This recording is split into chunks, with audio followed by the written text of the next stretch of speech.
With each lab having such an interesting roster of characters to choose from, all of which having their own unique toolset and character-specific mechanics, it should be no secret that, much like in any other fighting game, each of these characters have their own level of barrier to entry. With some of these characters being easy enough to pick up and play, others requiring a master degree to understand the even most fundamental concepts. But which of these characters are easy to play and which of these characters are hard? Well, in today's video, we'll be ranking each character in each slab 2 from easiest to hardest, and I'll be giving my reasons why I think a specific character is either easy or hard to play, while giving a brief breakdown of how that character functions. Before we get into the video, my name is Disco Wonderland, and I'm your one-stop shop for all your E-Slap wants and needs. If you end up enjoying this video as well as the content on this channel, please like, comment, subscribe, share the video. It helps your boy with the algorithm and all that good stuff. With that being said, let's get into the video. Guys, quick disclaimer here, play what you want. Yes, I'm about to get into this list, and I do think there are characters that are more challenging than others, but for the most part, I don't think there's any character in this game that's hard to a point where you're probably better off picking up an easier character from the start. Don't do that. Play the character you think is dope, play the character you think is fun. There are a lot of cool characters in this game, and I'll be doing you a disservice if I told you don't pick X character because I think they're too hard to start off with. Play what you enjoy.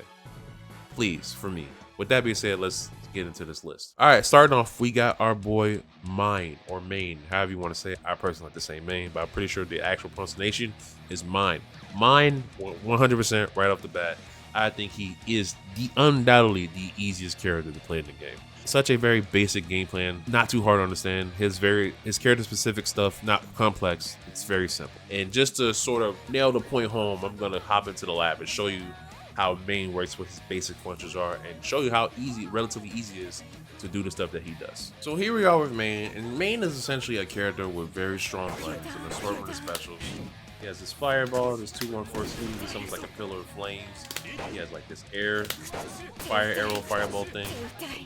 Just a character with a lot of good tools. But what makes him sort of really strong is that he has a character specific mechanic, where if he sets out a puddle of flames with moves like his 2-6A charge or his like 6C, or his 2-1-4C that leaves out a puddle of flames, along with these puddle flames are on the screen, like this little flame carpet, Main gets enhanced special moves. So this fireball, which normally does like one hit, if enhanced, it explodes and does like a multitude of hits. And it's really good for like pressure, also zoning capabilities, stuff like that. So Main's whole game plan is to control space, and if he hits you, he does this charge 2-3-6A, which hits the opponent meaty, and he can either go high-low with high air dash into, combo of your choice, or he can go low, like so, and essentially just have his way with you. He can loop that sequence over and over again until you're dead. And it's so easy to pull off, like literally, like just go into trainer mode and try it. All you have to do is do ADC 2D, 2-3-6A charge, and then either go IAD high or go low. And just loop that and see how easy it is. It's really easy to do. And on top of him having such a basic Oki sequence that you can sort of loop, and having strong tools like good buttons and good specials, and even having access to a DP, which you can fatal to keep yourself safe, like this character is quite insane. Like he has so much going on with such a very basic yet effective moveset. Quite honestly, the easiest character to play in the game, bar none. I don't think there's any character in the game that's easy. Also, that not only is that he's easy, he's also probably the strongest character in the game because he has so many good tools and so many ways to fight other characters. This character has it all, man. Quite literally the perfect anime shoto you can possibly ever conceive. Like Main, he's that guy. He is the main character. He's mine. He's the main character. But yeah, that's pretty much Main in a nutshell. I think he's brain dead. All right, next up we have Sisca. Okay, Sisca, in my most honest opinion, I think she's simple, but will take some time to get used to. I think her movement is what kind of makes her challenging right off the start. So for those who don't know, Sisca doesn't have a normal run dash like other characters in the game. She has like this step dash. What's cool about the step dash though is that she gets step through her opponent, which can be used for mix-ups, which I'll show you later. But she also have her backdash, which is like this little flip. So it can be a little awkward if you're a person who likes to use backdash in neutral. That you get like a little flip instead of a regular backdash. Now you can do stuff out of this backdash. You can do IAD, you can do command teleport, like so, which I'll talk about more in a second. But overall, Sisca's initial barrier to entry is her movement. Getting around her movement and sort of learning how to pilot her is going to be like your main cause for concern when you first learn the character. But she does have ways to traverse the screen. So like I said, she has a command teleport, which is her 236 series. So if you do 236B and forward, she goes forward, and this is mainly used for like mix-ups and stuff. If you do back and B after 236B, she goes back, and this can be used to like bait out your opponents to commit to like an anti-air or something. Sort of like, you know, play possum with your opponent. If you do 236C, she goes further, and she has actions out of this as well. She can do stuff like that. She can also just go right through you with that, and that can also be used for mix-ups. But she can also do stuff like and sort of steal her turn using Fatal and J6C after the initial 236C. She has a lot of ways to sort of get her way in and take advantage of it. So once you get past learning how to navigate the screen with Sisca, she's undoubtedly really simple to sort of execute her game plan. Her game plan is essentially knock you down and mix you to all hell. Okay, so there's a couple ways she can do that. She can do a basic sweep into charge 236A, and then she can step. Once the seal is placed on you, you have to block, and then she can just step dash through you, or she can do command teleport. So like so.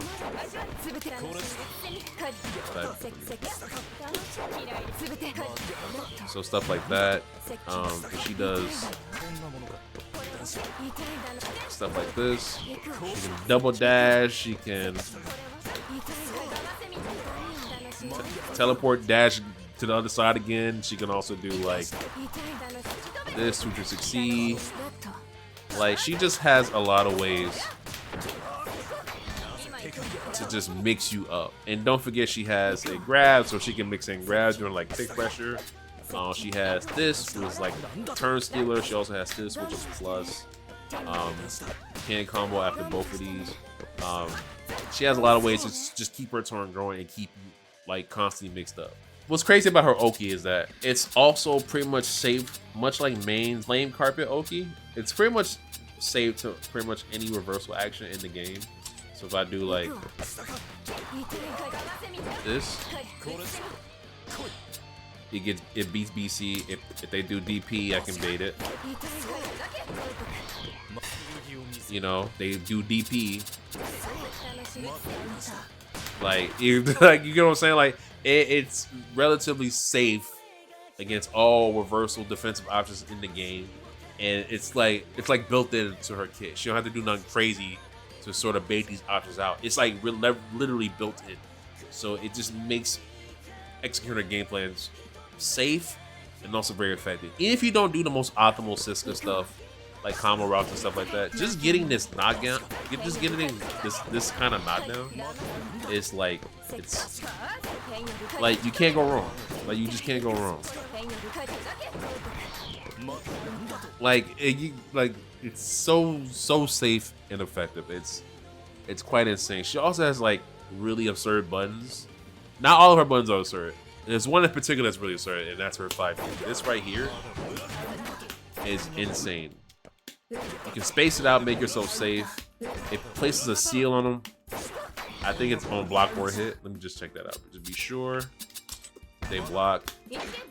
So it's only on hit if they. So it places a seal if they get hit. I believe on fatal it places a seal. Oh no, it doesn't. So it's only on hit. But if you fatal this button, the range is insane. Like look where I'm at. Like look at that range. Look at this range. And you get a knockdown. Like you get a knockdown from this. Like you can really, like if I do it right, like you get what I'm saying? Like, this character is kind of crazy, dog. Like this character is quite bonkers. Of course you can parry this on reaction, but like if you think they're gonna parry your fatal 5D, you can do this. You can dash and throw. So like there's mix-ups in the neutral. Like, you know, like this character, she's insane. But in terms of like executing her game plan, like I said, just doing this is relatively simple. Like, you can learn that on your first day playing the character. It's more so her movement that you have to really learn how to navigate with. Her not having a standard like run dash like all the other characters can be quite daunting for some players. It was actually daunting for me when I was playing the character, when I was messing around her initially, but you know, once I got past that, it just became Big City, you know. So yeah, very strong character, very relatively simple to understand and play. Just it takes a little bit of precision when it comes to like navigating neutral stuff like that. So yeah, Sisca for sure, simple but may take some time. All right, next up we have Yagabi. Listen, this character's easy, man. Listen, bro, he's easy. Pick up and play, 100%. Yagabi has a lot of cool and technical things about him. The funny thing is, though, if you want to win with Yagabi, you don't even have to do all that stuff. And I'm gonna show you what I mean, okay? I'm gonna show you what I mean. So Yagabi has, first off, relatively bad movement. He doesn't have a normal run dash like the other characters in the game, much like Sisca. His back dash is actually a back sway, so he can use to avoid like moves during like block strings or like wake up, I believe. I don't really see it used too often, but it is an option. He doesn't have an air dash, so he's limited in the air mobility department. And so essentially, his normal ways of traversing the screen is maybe doing stuff like that. He can fatal his dash to get across the screen, but that requires meter. He also can fatal this move to go like full screen, and this is like probably the most armored, invincible move in the game. The fatal to 46C. This move is quite insane. You can parry it on reaction, but he can also bait it. So if he does, he can bait it to do a throw. But overall, he's just not a very mobile character. So he relies on good button, good pokes, and he relies on stuff like this. This is his charge, 46C. This is 46A. This is his 46B. This goes low. He has this. This is 46C. That's the charge. He also has Fireball to sort of traverse around the screen, sort of cover his approach. Also gonna be used to keep people away and sort of bait people to jump to hit him with this. So I have main jumping here. So if main starts jumping, boom, wall stuck, and then I can, if I'm good enough, I don't play Yagabi like that. So, but you can convert stuff off like this. Or also if you just want to set up Fireball and just sort of go back to like neutral, doing stuff like this, you're more than welcome to. But in terms of technical, Yagabi has a parry mechanic where he can parry like incoming moves. He has what we call his Foxfire, which is this screen meter right above his action gauge at the bottom of the screen, like right where his Komodo is. If he has Foxfire gauge, he can parry moves in block line. If I can just get it. So stuff like that. I'm not all that great with Yagabi, but you can do stuff like that. But the parry mechanic's actually quite technical. It requires learning timings and stuff like that. He can also parry pretty much everything in the game, like fireballs. He has certain ways to parry. Like each of his moves is like a parry. So even this move is a parry. So if main does charge fireball like this, Yagabi can parry this. He can turn that against you. So he can parry supers. I don't know if I can do it, but I'm gonna try. I don't know if I can do it. I probably can't do it. Yeah, I don't know if I can do it. Oh yeah, so yeah. Like he can parry everything in the game. Now this is the technical aspect of Yagabi. But outside of that, he's literally the easiest character in the game to play. You don't have to do none of this, by the way. None of this is even necessary. You don't have to do none of this. You want to play Yagabi? You just do stuff like this. Now let me show you what happens if they choose to, if they get hit blocking, right? So I'm gonna have the opponent block low.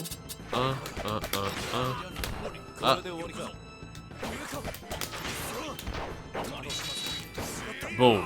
Now look at the health. Look at their health, man. You get hit with this, that's 25% of your health. Like that. Just going like that. This is how Yagabi players do Yagabi. They knock you down, put the fireball on you, and they don't have to do that. All you have to do is play neutral with stuff like this. Get a hit, set out fireball. They can throw. They can go low with this if you think they're gonna block low. I mean high. If they're expecting the overhead, you can get them with that low. This is a high, I believe. This is also, I think this is a low. Let me see. Yeah, that's a low. And if it hits you, he could combo after it. He has a lot of ways to open you up outside of just going for overheads all day. So he has a very strong strike throw kind of game.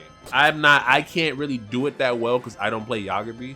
But if I took some time, maybe take like a couple hours out of my day, maybe like 1 or 2, I could probably start doing really well with Yagabi. And some of his combos are not that crazy. I don't think I can do any of them right now because I'm not prepared really. But a good hour in the lab with Yagabi, you probably do some of his most basic stuff. Like you can execute his most basic game plan. Like if you don't believe me, okay, you don't want to take my word for it. Okay, there's a player by the name of Galaxy Brand. I talked about him on the channel before. He's been featured on the channel during like tournament vibe reviews and stuff like that. Last year, Frosty. Well, no, yeah, this past Frosty's actually. He was supposed to be like a commentator for like top 8. But he decided to join the bracket and whatnot. And he's played the game, but not like that. And he picked up Yagabi because he was relatively simple. And literally, he was beating other players, other Yagabi players who actually know how to play the character. I don't know if it was day 1 Yagabi. I don't know if it was day 1. I don't know how long he was playing the character, but he wasn't playing the character that long. He made it all the way to grand finals against me. He beat other Yagabis. Like Yagabis that actually knew what they were doing. Like, and he just did the basic overhead, fireball, DP on wake up. This DP is insane, by the way. This used to have even more crazy like range. It got nerfed, but like right now, if this was pre-nerf DP, you see the space right here, this would have hit main. More than likely, it would have hit main from right here. Like it had insane range, and it pretty much covers all around. It's probably the best DP in the game, and he can fatal it to keep himself safe. So he can do stuff like that. Like he's quite honestly, he has the best DP in the game, bar none. Like no other DP comes close. But yeah, his game plan is just so simple: high, low, strike, throw. Just do that. Like literally on wake up. Just like if people are scared of you, you just keep hitting them with this all day. Look how much look at the risk gauge. Like look how much damage it does. Like this is crazy.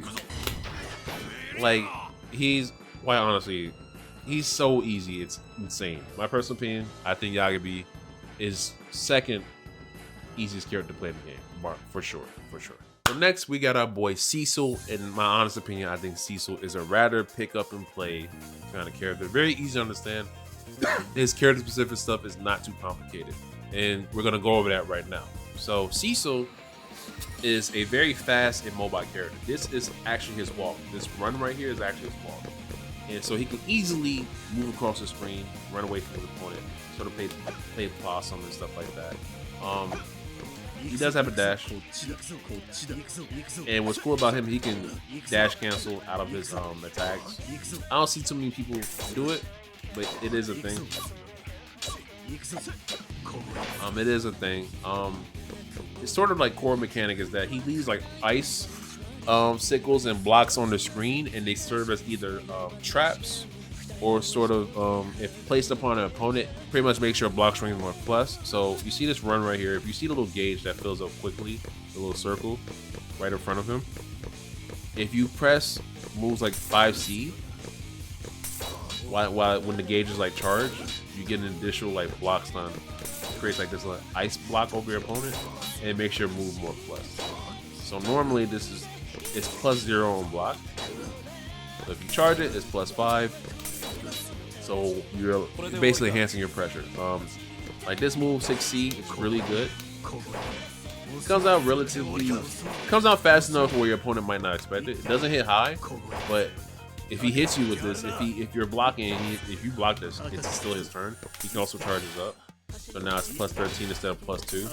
So he's a very strike throw heavy kind of character, with being able to set up traps on the screen using these like ice particles or whatever you want to call them, these snowflakes. So if Cecil does this and your opponent sort of runs into it, if they get caught, Cecil does have time to sort of run up and convert. Now I don't know any of these conversions because I don't play Cecil like that, but I've seen many strong Cecil players. Shouts to Ugu, friend of the channel, somebody who I played many times in the past. One of my biggest hurdles when fighting against him at early stages of our sets is that I wasn't paying attention to the screen. I was getting caught in these little ice traps he's using on the screen. So if you're not paying attention, you will get got. He also has his 226A that leaves like this little ice block on the screen, and much like his like these, if your opponent runs into it, if they block or get hit, they get caught. It allows you to either take your turn or convert into a combo. You do these right here with his E button. His D button, if you just press it, he just sort of just dash, and he's kind of negative, but if you charge it, he can leave a ice block on top of you with decent plus, and can be a start of a mix-up. Same thing for his air version. Now he does have follow-ups after these, so he can go low with that. He can keep himself safe by doing that. And he doesn't need to charge to do these. He can also do that. If he wants to go high, he can do this. This is used for combos. This is the B version right here. He has a lot of different follows and stuff, sort of like kind of throw you off and keep himself safe and sort of keep his turn going. So yeah, very strike throw, very fast, very mobile character. Not a very difficult character to understand. Pretty pick up and play. He doesn't have too many difficult stuff in terms of like combos and stuff. If you want to do like the crazy like high-low stuff that requires meter, you can, but you don't really need to. So his Oki's stuff is not too hard to understand. He does like, you know, your standard combo, whatever. If I can do it right.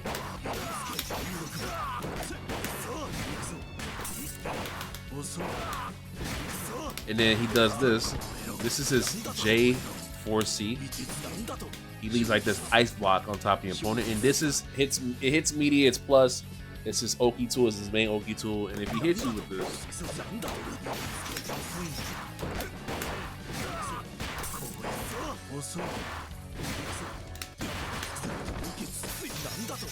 he can now run his offense. He can basically loop it if he hits you. From there, he can either go high, like this, or if you want,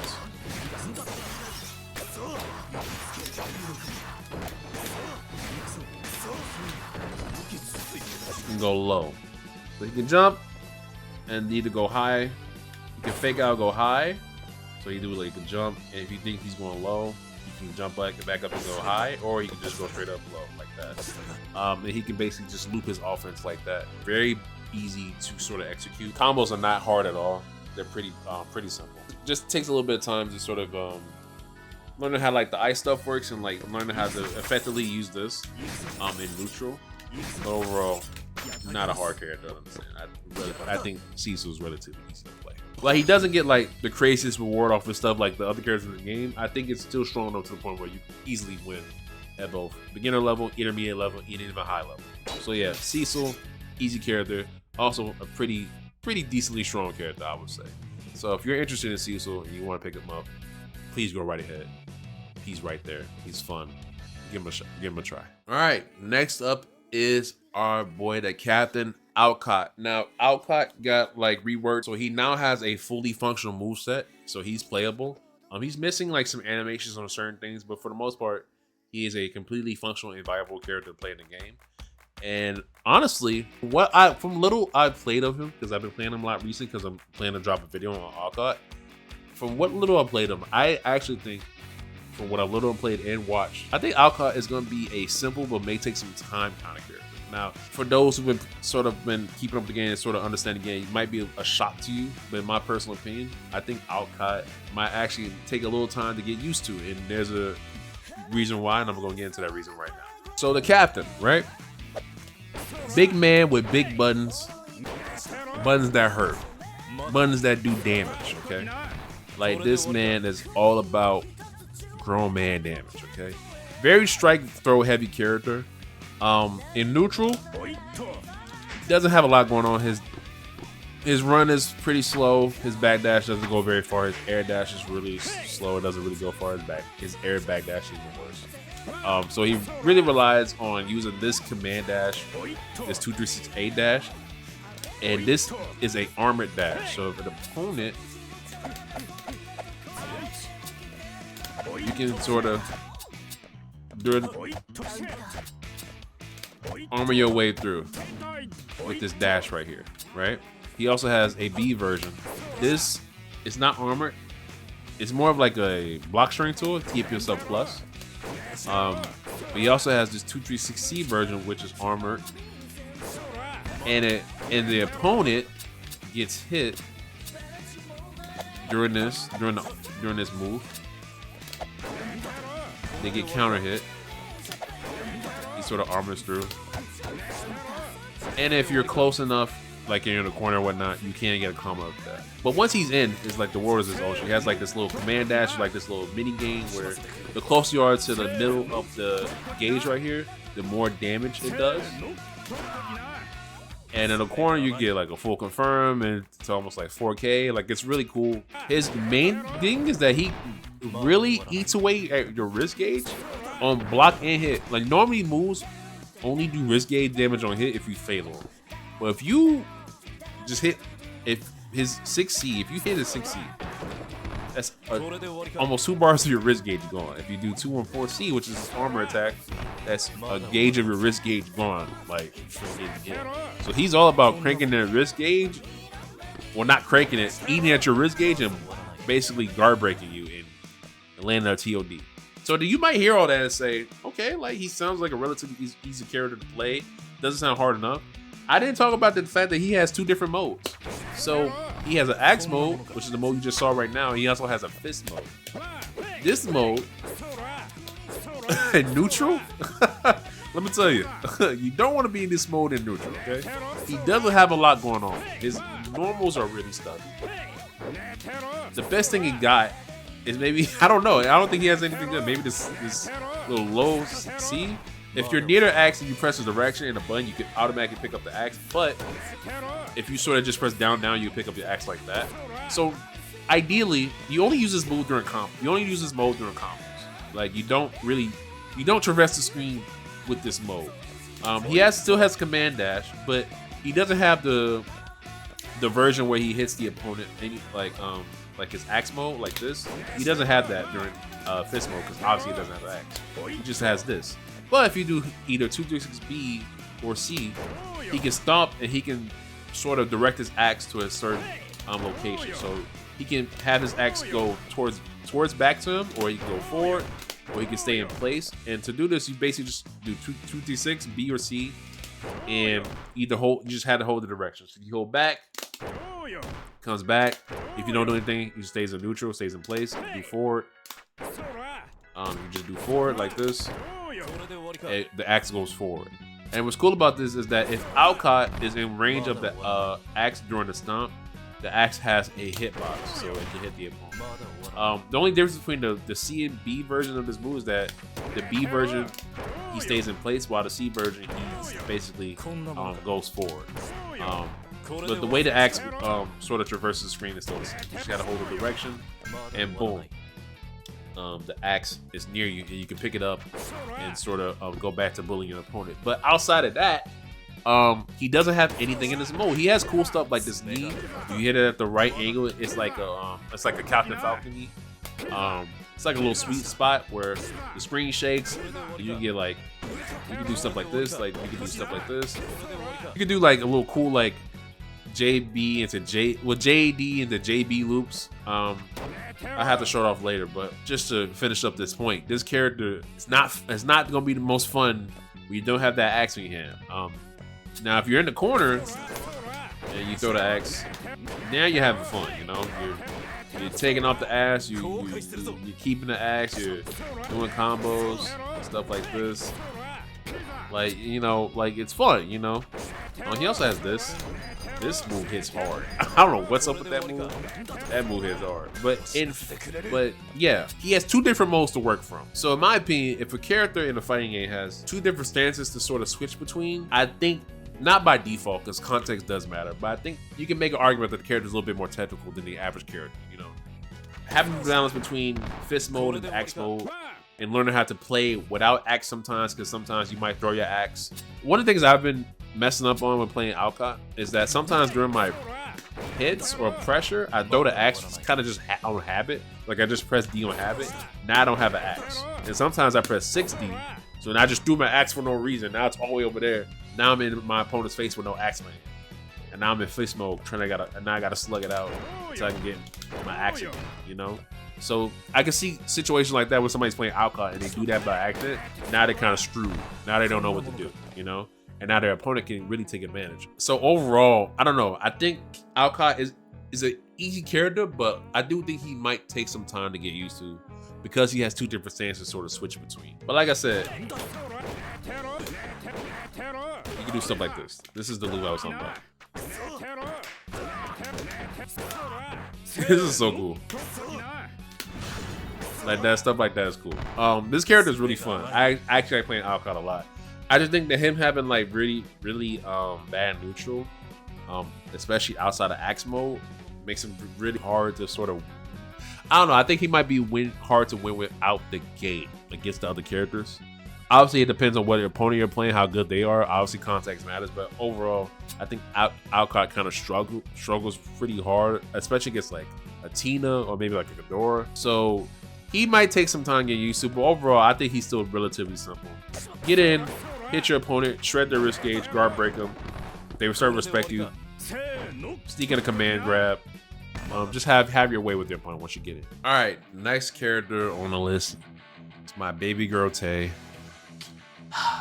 Listen, I've had the luxury of playing this character for about 4 years now, and as much as I want to say she's not that hard to play, as much as I want to say that you can win with this character right out the gate, as much as I want to say these things, realistically, when I look at the landscape of East Lab and I look at the Tay players that are playing, there's only a few of us. The common thing I hear the most from people that don't play Tay or play Tay or where have you, the thing I hear the most is like, man, this character is really cool, it's really fun, but I can't do half the stuff that Disco does.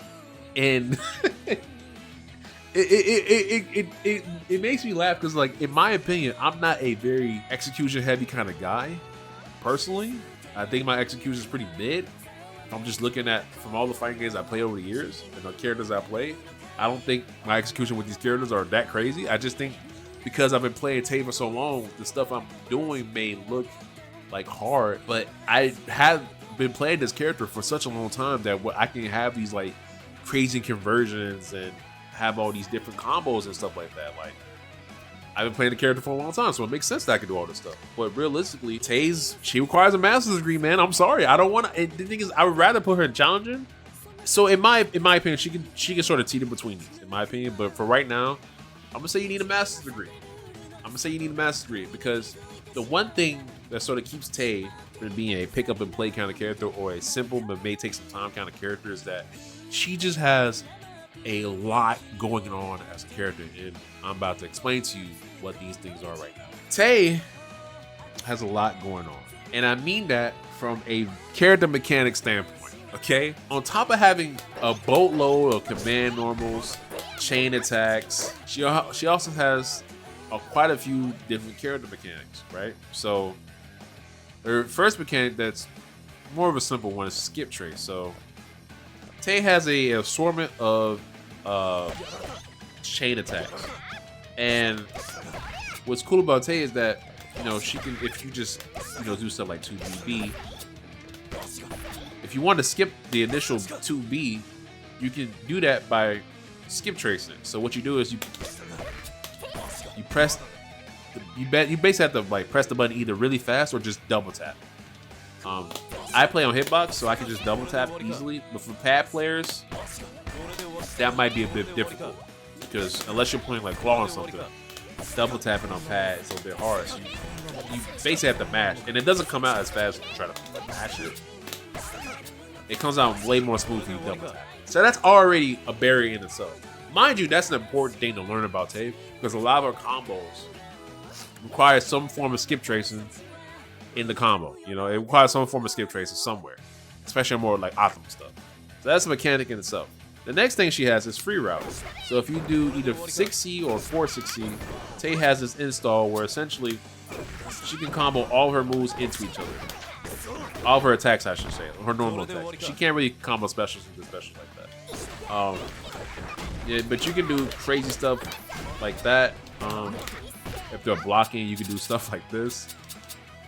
So if they're blocking,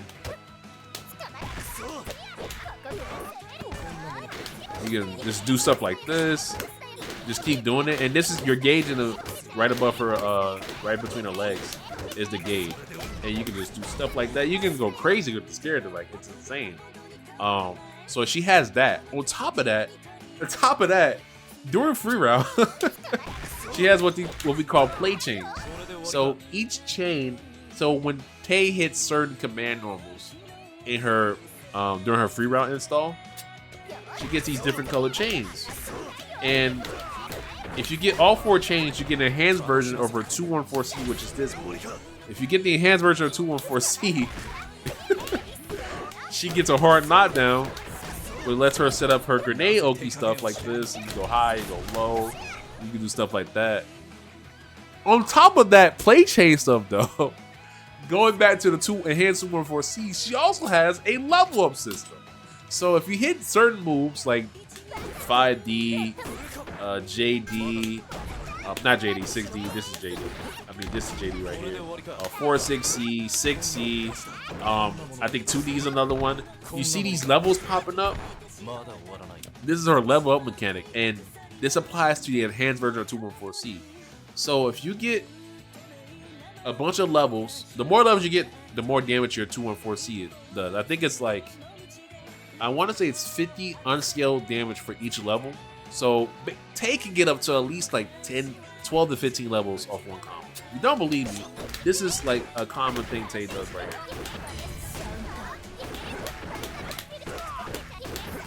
I got up to 9 levels. If I do something, if I do more stuff before that, that gives me a level. 214C gives me a level. This gives me a level. Oh, this gives me a level. Also, grenade pop gives me a level. Like, I got 12 levels from that combo alone. I get up to like 15, I want to say. So, this character has a lot of different mechanics and stuff, you know, just going about her. So, and one of the things that makes him even more like daunting to play is that, yes, her combos are fun.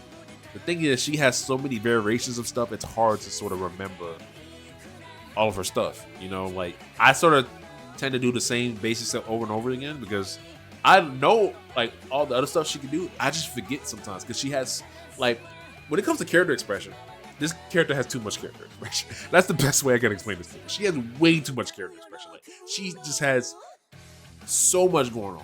From a character, like, system, like, character mechanic standpoint to combos to even block screens, like, this character is literally just a bag of just like stuff compiled all to one. She's a really like rush down, bully your corner opponent to the corner and just run your grenade Oki offense.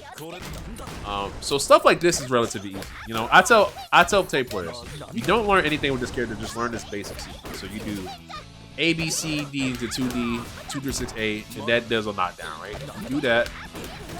Dash up 214C, 214A or B. She pulls out this grenade, and the grenade you throw on the top of your opponent. Your opponent will block it as they're waking up and do it right. And from here you can do high, low. You can do JD, which hits high. Let me do it in a corner so it works out. You can go high or you can go low with 2BB, and then you can combo off of that. Like, if you don't learn anything with this character, learn that. The thing about Tae is that to really feel rewarded with the character, you kind of have to learn some of the more difficult stuff. And the thing is, even the more easier stuff like this right here,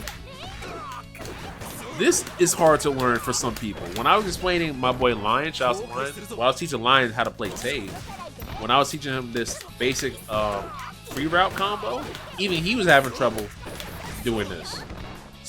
You know, he was having trouble doing that. And this is probably, like, honestly, that's probably the most basic thing combo Tay can do. That's the most basic thing, and that for some people can be a little challenging. And another thing that makes it a little bit difficult is that her normals can be stubby to the point where, like, you try to confirm to a specific combo, it might not work because, like, you might not have the right range. So you might have to you have to constantly adjust your combos on the fly. Like, you just can't, if you do it at a certain range, if you try to do something at a certain range, it might not work. So you always have to be in the right range, the right spacing. Also, to get the most out of your hits, you have to be aware of, like, screen positioning. Like, let's say I'm right here and I do this. It's like, okay, I got a knockdown. But let's say I was aware of the fact they was close to the corner. Now I get an install route. You know what I mean? Like, you have to be aware of a lot of different things. And her having so many different command normals, combo routes, character mechanics, it's a lot to juggle.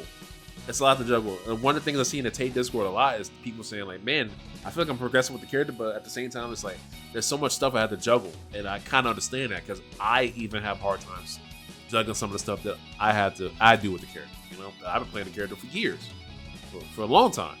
And there's still some stuff I don't do, not because I can't do it, because I forget to do it. Because there's so much stuff to remember. But overall, just she's a character. On top of having high execution, you have to remember that she has all these different mechanics you have to learn to work into your gameplay. You know, like learning like free route, learning all the different ways you can route into play chains to get the hand 214C. You have to learn that. Learning which routes give you more levels, you have to learn that. She just has a lot going on. Just a lot going on. Even her most basic stuff requires a little bit of execution. You know, like she has like different 4-6 normals, and she just has a lot of stuff. She does a lot, and some of these moves, like, you never do, like, this is 5BBB. You never do stuff like this, but she has it. She has it, man. It's like she just has stuff to just be having stuff for no reason. And that's why I think this character requires a master's degree to play. Do I think you should still play Tay if you're interested in the character? Please. You need more Tay players. Please. I welcome you to play Tay. Please. Because even though I think she's kind of hard to sort of get off the ground running with, I still think it's not impossible. I think she takes a lot more time than the average character, in my personal opinion. But hey, don't let that deter you. Play some Tay, man, because she's fun. She's probably one of the coolest characters in the game, in my opinion. Just has a lot of different stuff going about her. Like, she can do a lot of cool stuff, like a lot of saucy stuff. So yeah, play Tay. She's fun. All right, next up, we have Qdora. So I'm a little bit iffy on Qdora because she's a character that requires like learning how to like negative edge and stuff like that. So automatically when you hear stuff like that, it makes me think like, okay, this character might be requiring a master's degree. But for some reason, a lot of people play Qdora when they first play the game. I don't know what it is about. I mean, obviously, as design-wise, she's a very cool and uniquely designed character. But like gameplay-wise, she got some stuff. She got some technical stuff about her. So I'm like, in my head, I'm like, I don't know. Like, I feel like more people would be a little deterred from trying her. But based on just like from what I'm seeing, how many people play the character, how easily they can get past her barrier to entry, I'm gonna say she's challenging. I'm gonna say she's challenging. Not master's degree level, but I'm gonna say she's challenging. I'm not very savvy with Qdora. I've messed with the character just a little bit in my years of playing this game. So I probably can't do some of her more basic stuff, but we are going to go into the lab real quick. We'll sort of explain how she works and why I think she may be a little challenging for people to play. But just keep in mind, I'm not the greatest, so I might be doing her a disservice. So, all right, so here we are with Qdora. So Qdora is a very strong character. She has a lot of good disjoint buttons. She has this seal thing where if you throw out a seal, if you hold the B button, you pop the seal at any point. She also plays seals from some of her specials, like her 236A and her 236B if you hold it. She definitely requires a little bit of technical prowess with some of her like sigil stuff. But as a character, just overall very fast. Her dash startup is kind of slow, but once she gets started, she dashes across the screen like super fast, so she can close distance on her opponent really easily. Like I said, good buttons. Her main thing is that she gets a knockdown. If I can do it right, I probably can't do this. Something like that. I can't really do it, but like her high-low fuzzy game is some of the strongest in the game, if not the strongest. Like this character is insane. So she has stuff like this. This is really strong. If you get hit by this, you get taken full screen. Like I said, she can place sigils on the screen with some of her special moves. So this little lightning pop right here, she places a sigil on the screen, and if it hits you, actually I don't know if it needs to hit you. Yeah, if she just does it, it places a sigil on the screen. And like I said, if you use her D buttons to sort of hold the sigil in place, she can pop the sigil anytime she wants. So she's very strong at controlling the screen. She just, not only she can get in and like mix you all to hell, she can also just stay full screen and just zone the crap out of you. Like it's insane how strong her zone is. Her only reversals is a super right here, but it's really strong. If she fataled it, she's relatively safe. Very strong. Just has a lot of good tools. Just a lot of good tools. I think she just takes a bit of time, sort of like putting everything together. You know, the sigil stuff, like negative edging and stuff like that, may take some time. But I've been seeing Qdora players like play the character for maybe like a week or two, and they're already doing like some of the more like decently optimal stuff in terms of like combos and like setups and stuff like that. Like, so in my head, like when I see stuff like that, I'm like, okay, maybe this character's not that crazy to play or learn right off the bat. But I think being able to learn how to negative edge stuff like that already makes her a bit more technical than other characters in the game, in my personal opinion. There's definitely a barrier to entry. I think that makes her challenging to learn. But overall, if I spent a little bit more time in the lab with Qdora, I could probably start doing some of the stuff I see other Qdora's players do, much like any other character in the game. But probably not as easily as like a Bane or like a Sisca or a Cecil, you know? Takes a little bit of work. But yeah, definitely takes some work for sure, but not impossible to play. Definitely challenging, but not impossible to play. I think Qdora is a very effective character that takes a little bit of technical work to sort of get going, for sure. All right, next up we have Tina, our resident pizza-loving BBW. Bad BBW, I should say. Tina's bad. She's a baddie for sure. But Tina, in my personal opinion, I think Tina is simple, but may take some time. I've heard in the past that she requires a Harvard Law degree and all this other stuff. I disagree. I don't think she's that hard. She definitely takes some work, for sure. I don't think she's challenging level, but I think she is simple enough where you could probably pick up and start learning the character right away. But managing all her resources and the way her mechanics work may take some time. So we're going to show some of that stuff off in moments. So Tina is our resident zoner in the game, and she zones not with just special moves. In fact, I would argue that you don't really zone with too many special moves at all. You zone with actually some of her enhanced command nobles. So Tina has a calorie gauge, this kg meter right here. It's actually called a cute bar, and this cute bar is tied to some of her command nobles. So if you do like a regular 5C, goes a good distance in front of her. Cover the screen, keeps the opponent out. But if you do 6C, which is the enhanced version of the move, it goes much further, I should say. And if you're nice, you can pick up on it and combo. So she's really strong when she has full Q gauge. Much like her 5B, goes right in front of her, doesn't go very far. But if you do 6B, it goes further. She also has the 2B, but if you do 2-3B, it goes further. So you kind of see what I'm saying here. Her Q gauge is the core of her like zoning tools. So the idea is to sort of frustrate your opponent, and then once you get your opponent in this place where like they're not down or like they're recovering, you know, you can replenish your Q gauge with either 214A, which eats like this little shit kebab thing, or if you're really feeling it, if you're really hungry, you can eat a whole pizza. It fills up your whole gauge for free. Her Q gauge also goes up passively you don't have to really do anything for a gauge to go up. So you can just sort of stand still and her gauge will fill up. But ideally, you want to like be able to sneak in these 214 A's or B's to sort of keep your gauge refilled. You can also, if you fatal, so if you do this, you can refill your Q gauge and cancel it into an attack to sort of keep your offense going. So if I can do something like this, that's something Tina players do a lot. So they'll do enhance 6C and then fatal 214A, and then they'll fatal cancel out of 214A, take like a 2C or a 2-3C to pick up. Junie does this. Someone who I played on the channel quite recently, and my GOAT Gigi does this a lot. Very like probably one of the more basic things you'll learn with the character as you play her, is being able to do this. If I can do it,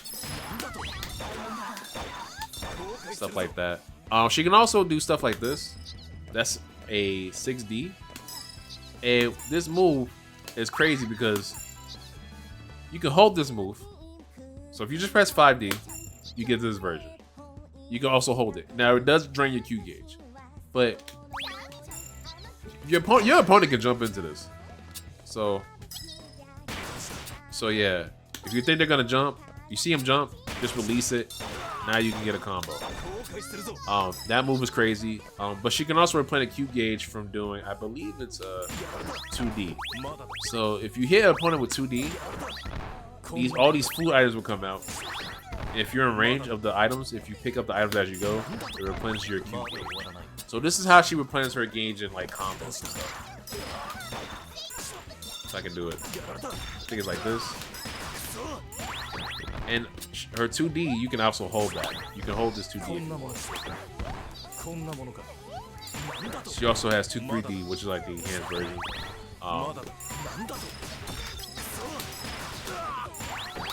So she can do stuff like that. So overall, that's pretty much like how she functions as a character, as like with her game plan and stuff like that. She also has, oh, I should talk about her air stuff. So what's funny, Tina also not a monster on the ground, she's also really a monster in the air as well. So this is her JC, and this is how she sort of keeps her opponent out in the air. So if you just do the regular version, she throws out this little beam right here. But if you do the enhanced version, her J6C, she throws this out, and it goes further. And if you see a hit, you can easily pop a Sisca bar real quick and get your gauge back up. What's even cool is that if you do the enhanced version, she has air actions out afterwards. Like, and what's cool, even more cool about her, I will say, this character, I've changed my opinion on this character over the years. I think this character is actually quite cool. If you can spend your Q gauge to stay in the air.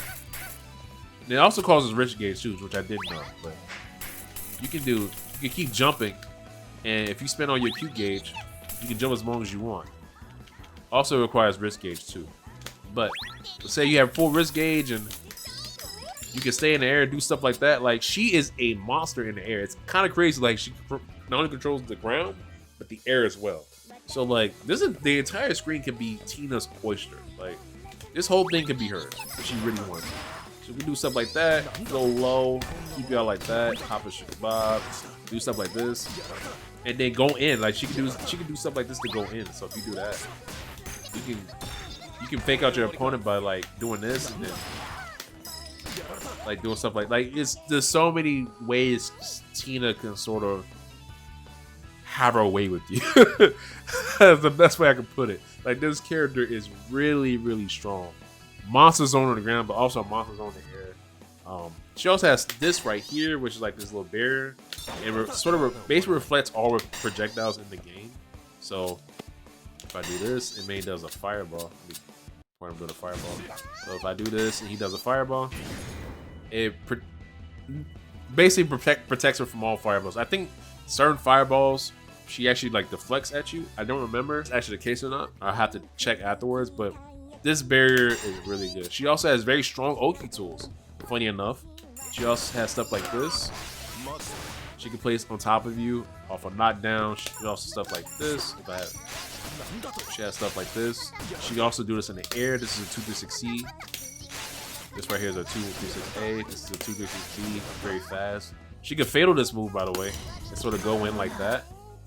She also has an overhead that tracks you. This is her 4A. This calls Q gauge, but she can't pick off of this. So she does overhead, boom. Like, this character is pretty strong. Like, she has a lot going on, a lot of strong stuff, but it just requires learning proper resource management. So if you're not paying attention to your gauge, if you're just spamming 6C, you might find yourself like, oh shit, I'm out of Q gauge, and then your opponent kind of notices that, and then they can take that time to get in on you. So if you are cognizant of your Q gauge and sort of aware of where your gauge is at all times and how much gauge you actually have, you could do wonders with this character. Well, it does require some form of resource management, so that's why I think she's a little bit more challenging than like a Main or a Sisca, where you sort of could like pick them off right off the bat. But yeah, overall, easy to understand character in my opinion, but might take some time getting used to. But definitely strong once you get past that initial barrier. All right, last but not least, I know you see another character behind her, but that character Serena has not actually finished. It's getting reworked I don't know how soon, but it's getting reworked pretty soon. So right now she's not a functional character at the moment. She's very behind on system mechanics and all this other stuff. So Serena would not be mentioned in this video. But last but not least, we have Saving Tina. So this character, I'll be quite honest, out of all the characters in this list, this is probably the character I'm most unsure about because I haven't really touched Saving Tina since she got her rework. I kind of understand how the character functions from watching other Saving Tinas play and playing against other Saving Tina players.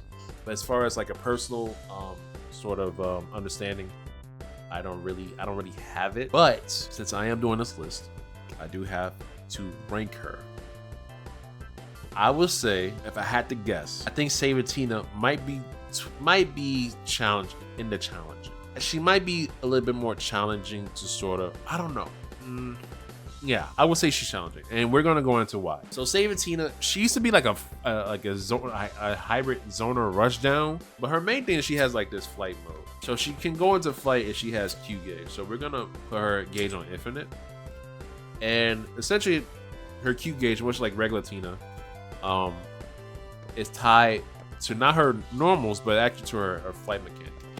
So this mechanic right here, her flight, is basically how Saving Tina gets started. And even though I have it on infinite, as you can see, the gauge does drain the longer you're in this this flight mode, and it actually does drain pretty fast. See how fast it drained right there. So for the sake of explaining her, we'll keep it on infinite. But she can go into flight from dashing. She can airback dash to go into flight. I think certain moves put her in flight. So 260 put her in flight. There's some other ways she can go into flight, but those are the main ones I know about. Outside of flight, she's very she doesn't really have a lot going on. Like she's not a really good character outside of flight. Normals are pretty stubby. She does have this. If you fatal, this move is insane. Probably one of her best tools. And it leaves her in flight. But overall, she doesn't have really a lot going on. So the idea is to get in flight right away. So the way she functions is that she gets a hit on you, and then she has certain attacks that give her flight gauge. So for the sake of this, we're going to take this off infinite for a second. I'm going to just put it on default. So she has certain moves in flight and out of flight that gives her flight gauge or Q gauge. So she has this move in flight, her J2B. This gives her a decent amount of Q gauge back. She also has 236A. If this little miss is on top of your opponent, it builds her flight gauge or Q gauge, whatever you want to say. So yeah, those are like her main ways to sort of build Q gauge. If she's below a certain threshold, I believe.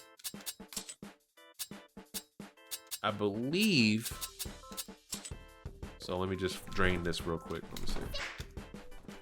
So if she's below a certain threshold, she'll actually passively build Q gauge, and once it reaches a certain threshold, it'll stop. So I believe it stops around the 43 mark. So yeah, it stops around there. So right before full gauge. So she's not completely hopeless when it comes to in neutral, because she can at least passively build Q gauge when she's below a certain threshold.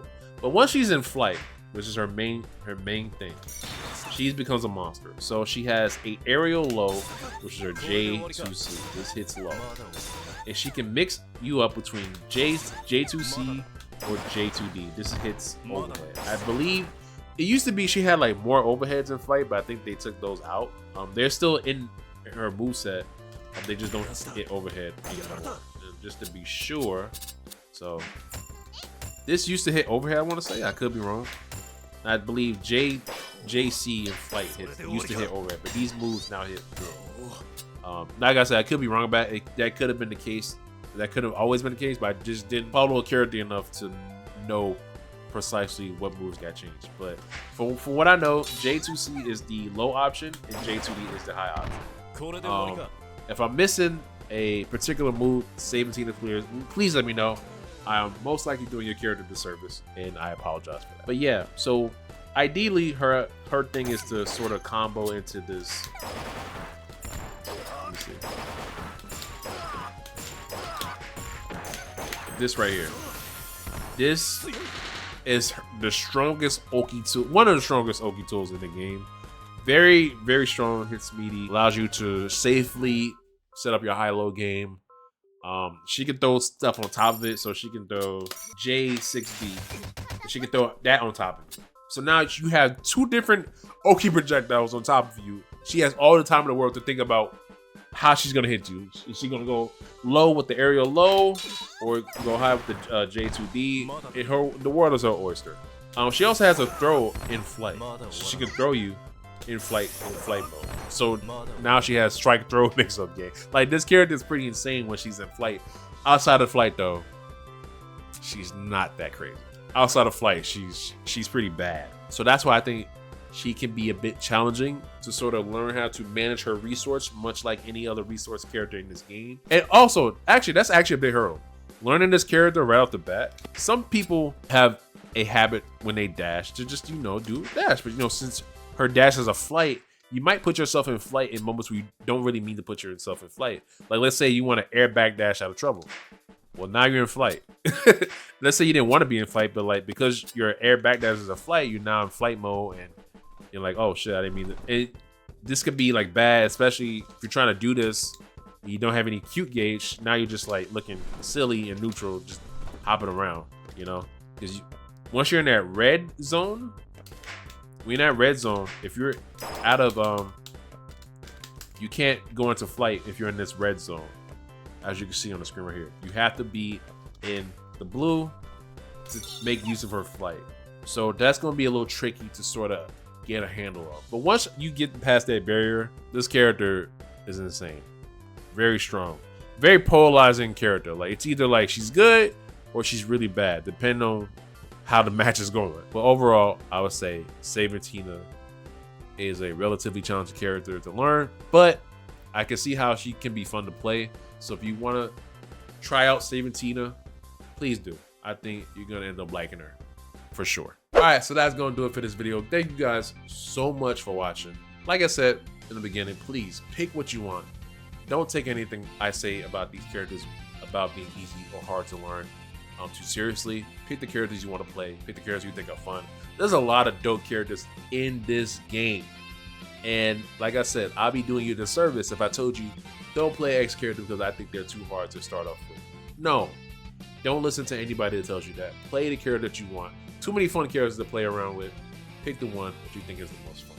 But with all that being said, thank you guys so much for watching. If you want to get your hands on the game, there'll be links in the description box below that have links to the wiki, the Discord where you can join the community and talk with like-minded folks.